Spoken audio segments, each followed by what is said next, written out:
ভারতবর্ষে ইসলামের সোনালী ইতিহাস ও বর্তমান সংকটময় পরিস্থিতি দ্বিতীয় পর্ব।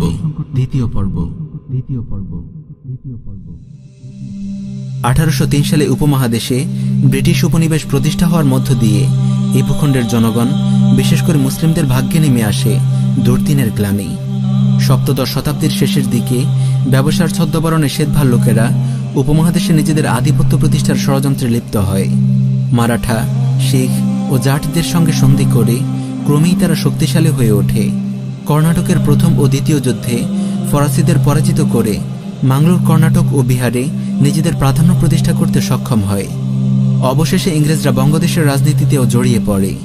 মীর জাফর, উমিচাঁদ, রাজবল্লভ, রায়দুর্লভ সহ প্রমুখ বিশ্বাসঘাতকদের সহায়তায় বাংলার নবাব সিরাজউদ্দৌলাকে 1757 সালে পলাশীর আম্রকারণে পরাজিত করে এবং বাংলার বিহার, উড়িষ্যায় নিজেদের শাসন প্রতিষ্ঠা করে।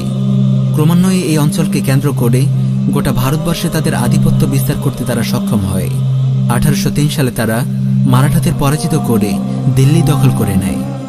ইংরেজদের আগমনের পর মুসলিমরা শুধু রাজ্য হারালো না, হারালো সর্বস্ব। ইংরেজ শাসনে হিন্দুরা হলো অনুগত প্রজা আর মুসলিমরা হলো বিদ্রোহী। এভাবেই শুরু হলো শাসিতদের কাতারে দাঁড়ানো মুসলিম ও হিন্দুদের নতুন এক রাজনীতি। মুসলমানরা প্রত্যাখ্যান করল ইংরেজ শাসন। স্বাধীনতা অর্জনের জন্য তারা অস্ত্র হাতে তুলে নিল। অন্যদিকে হিন্দু অধিবাসীরা দুহাত পেতে গ্রহণ করল ইংরেজদের দেয়া সব অনুগ্রহ ও সকল সুযোগ সুবিধা। মুসলিম শাসনামলে মুসলিমরা হিন্দুদের জাতীয় অস্তিত্বের গায়ে হাত দেয়নি, কিন্তু হিন্দুদের জাতীয় সত্তা ও শক্তির নতুন বিকাশ মুসলিমদের বৈরী হয়ে উঠল এবং 19 শতকের শেষ দিকে এই শক্তি মুসলিম জাতিসত্তা বিনাশী রূপ ধারণ করল। আজাদী আন্দোলন, রেশমি রুমাল আন্দোলন, সিপাহী বিপ্লব, তিতুমির ও হাজী শরীয়তুল্লাহর ফরাইজি আন্দোলন সহ ইংরেজ বিরোধী তৎপরতায় যখন মুসলিমরা ক্লান্ত ও বঞ্চিত, তখন হিন্দুরা ইংরেজদের সহযোগিতা নিয়ে জাতি গঠনের দিকে এগিয়ে যাচ্ছিল।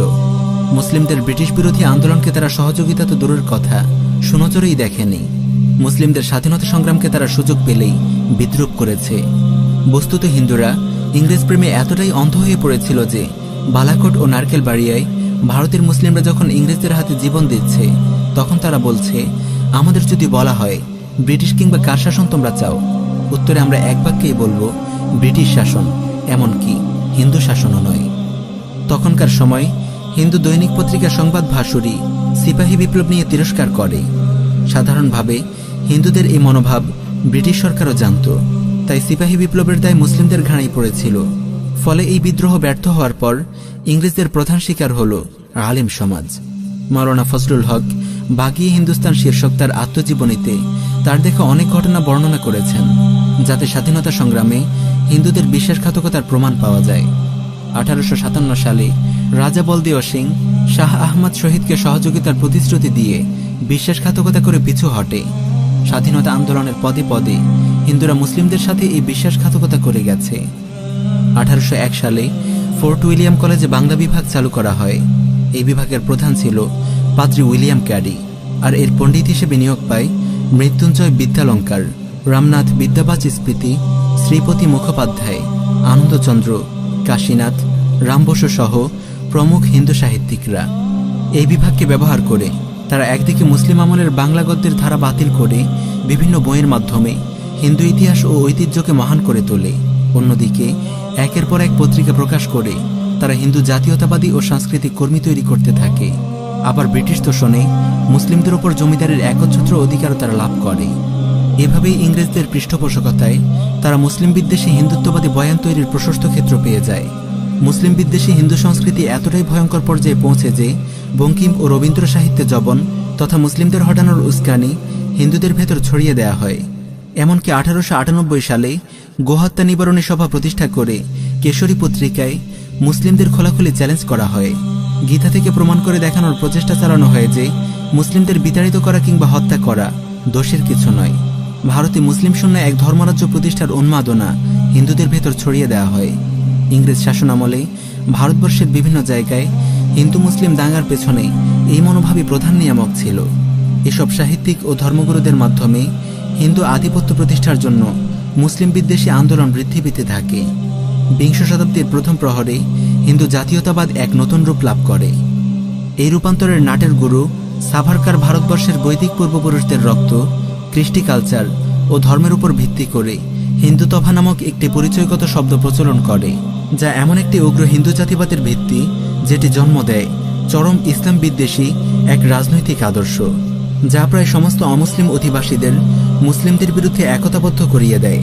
যে আদর্শ বলে হিন্দু, বৌদ্ধ, জৈন, শিখ সহ যেসব জাতির পিতৃভূমি ও পুণ্যভূমি ভারতবর্ষ, তারা উঁচু শ্রেণীর এবং এ ভূমিতে একমাত্র তাদেরই কর্তৃত্ব চলবে। অন্যদিকে মুসলিম জাতি শুধু নিচু স্তরেরই নয়, বরং বহিরাগত হিসেবে গণ্য হবে। মুসলিমদের ব্যক্তিগত পরিসরে আল্লাহ তাআলার ইবাদত করার সুযোগ থাকলেও প্রকাশ্যে হিন্দু প্রতীকসমূহের প্রতি বাধ্যতামূলক আনুগত্য প্রকাশ করতে হবে। এভাবে সাভারকার একটি হিন্দু রাষ্ট্রের রূপরেখা তৈরি করে যায়।